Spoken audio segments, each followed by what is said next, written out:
আইয়ুহান নাস কদ জাআতকুম মাউইযাতুম মির রাব্বিকুম ওয়া শিফাউল লিমা ফিস সুদূর ওয়া হুদাও ওয়া রাহমাতুল লিল মুমিনিন।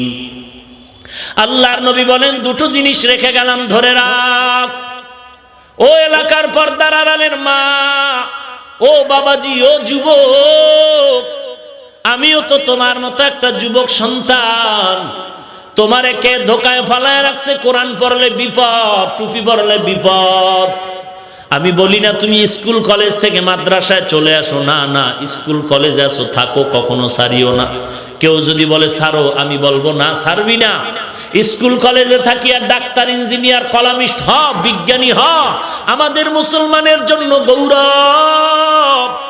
বেঈমানেরা কিন্তু মুসলমানের সাথে এখন যুদ্ধ লাগানোর তালে ভাব দেখাচ্ছে। হঠাৎ করে যদি বেঈমানেরা বলে মুসলমানের কোনো ঔষধ দেওয়া হবে না, আমার মুসলমান সন্তান তুমি ডাক্তারি পড়িয়া বেঈমানকে ডাক দিয়া বলবা, বেঈমান তোদের দেওয়া ঔষধ আমাদের লাগবে না, আমরা মুসলমানের জন্য মুসলমান ডাক্তারেরা যথেষ্ট। তবে যুবক, তুমি যদি সুনামের সাথে জীবনটা ফুলের বানাতে চাও, স্কুলে পড়ো, ইঞ্জিনিয়ার হইয়াও যদি ফুলের জীবন চাও, তুমি যদি ডক্টর হইয়া যদি ফুলের মতো জীবন চাও, আমার বয়ানের শেষ কথা যুবকদের জন্য তিনটা কথা, টোটাল ছাত্র ভাইদের জন্য তিনটা কথা, স্টাম্প দিয়ে কলম দিয়া দস্তখত দিয়া যায়। আমার এই তিনটা কথা যদি মানতে পারো, ইঞ্জিনিয়ার হও, ডাক্তার হও, আর একজন সাংবাদিক হও না কেন, জমিনের মাটি মরিয়া গেলে তোর জন্য দোয়া করবে। তোর জীবনটা এত ফুলের হবে যা ভাষায় প্রকাশ করার মতো না। এক নাম্বার আমার অনুরোধ হলো, জীবনে মোবাইলের আপন বানাইবা না।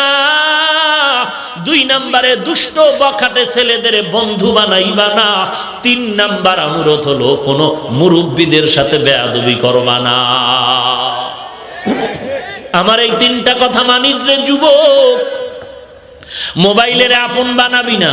আমি তো বলি, মাদ্রাসায় বলি, এখানেও বলি, যেই সমস্ত ছাত্ররা মোবাইল চালায় ওরা তালিবুল ইলম না, ওরা তালিবুল ইলম না, ওরা তালিবে দুনিয়া, তালেবে দুনিয়া, তালেবে দুনিয়া। ওস্তাদদেরকে বলবো, এদেরকে নাম কেটে বের করে দেন, এদেরকে নাম কেটে বের করে দেন, কারণ এরা মাদ্রাসার বদনাম ছাড়া কিছু করবে না, বরং ওর কারণে আরো 10টা ছাত্রের চরিত্র নষ্ট হতে চলছে। ওরা তালিবুল ইলম না, যারা মোবাইল চালায় ওরা তালিবুল ইলম না, ওদেরকে বের করে দেন। আর আল্লাহর কাছে বলেন, আল্লাহ আপনার পছন্দের তালেবে ইলম পাঠায়া দেন। দেখবেন একটা ছাত্র পড়াবেন, ওই ছাত্রটাই হাফিজি হুজুর হবে, আপনার মাদ্রাসা গোটা বিশ্বে আলোকিত হয়ে যাবে। রশিদ আহমদ গঙ্গোহীর মতো ছাত্র পড়াও, কাসেম নানতবির মতো ছাত্র পড়াও, শামসুল হক ফরিদপুরীর মতো ছাত্র পড়াও, মাহমুদুল হাসান দেওবন্দির মতো ছাত্র বানাও। ওরে বান্দা, দেখবা মাদ্রাসা কিচ্ছু লাগবে না, সাদা লাগবে না, টাকা লাগবে না, ওই ছাত্রের তাহাজ্জুদের কান্নায় খানা চলে আসবে। যাওয়ার পথে হয়তো মরণ হয়ে যেতে পারে, অতএব আল্লাহর কাছে তওবা করে নাও, ও আল্লাহ জীবনে আর গুনাহ করব না, আর কোনোদিন নবীর বিরোধিতা করব না, দেশের বিরুদ্ধে, জাতির বিরুদ্ধে ষড়যন্ত্র করব না, মা বাবার সাথে বেয়াদবি করব না, আলেম ওলামাদের সাথে, মুরব্বীদের সাথে বেয়াদবি করব না। 5 ওয়াক্ত নামাজ বা জামাত আদায় করো, আল্লাহর কাছে চোখের পানি ছেড়ে তওবা করো। দুনিয়ার ঘরে আগুন লাগলে যেমন পানি ছাড়া ঠান্ডা করা যায় না, গুনাহগারের জাহান্নামের আগুনও চোখের পানি ছাড়া ঠান্ডা হবে না।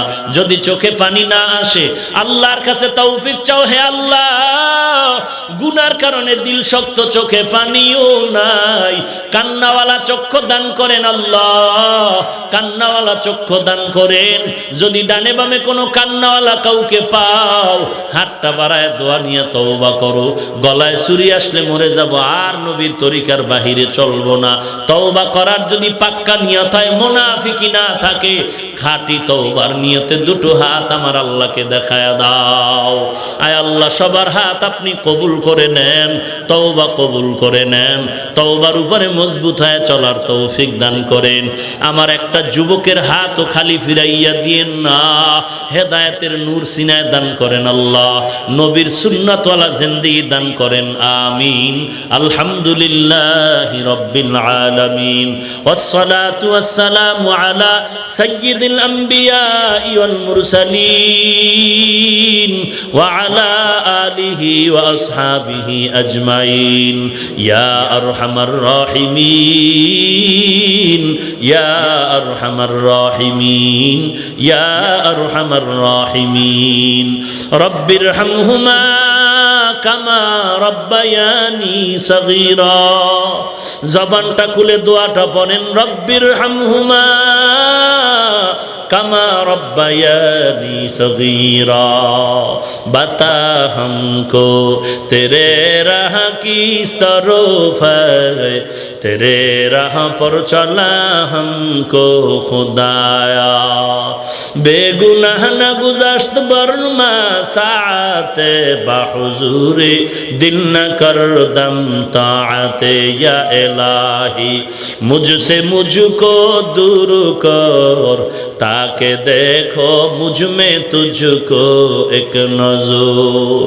ও দয়ার মালিক, কুদরতের নজর দিয়ে দেখেন, জামিয়ার ময়দানে আজ দাঁড়ানোর জায়গা নাই। কত দূর থেকে পকেটের টাকা ব্যয় করে কেউ পায়ে হেঁটে হেঁটে এখানে আসছে রে আল্লাহ। টাকা চায় না, বাড়ি চায় না, জাহান্নাম থেকে নাজাত চাই। আয় আল্লাহ, এই ময়দানে আমাদের মতো গুনাহগার কেউ নাই। পবিত্র জীবন নিয়ে দুনিয়াতে জন্ম হয়েছিল, প্রস্রাব করিয়া দিল, মা বাবায় কোনো দোষে নিতেন না। আজকে সেই পবিত্র জীবনটা কেমন যেন গুনার কারণে নাপাক করে ফেলেছে। গুনাহের দিকে তাকায় দেখি আমার হাত নাপাক, গুনাহের কারণে আমার জিহ্বা নাপাক।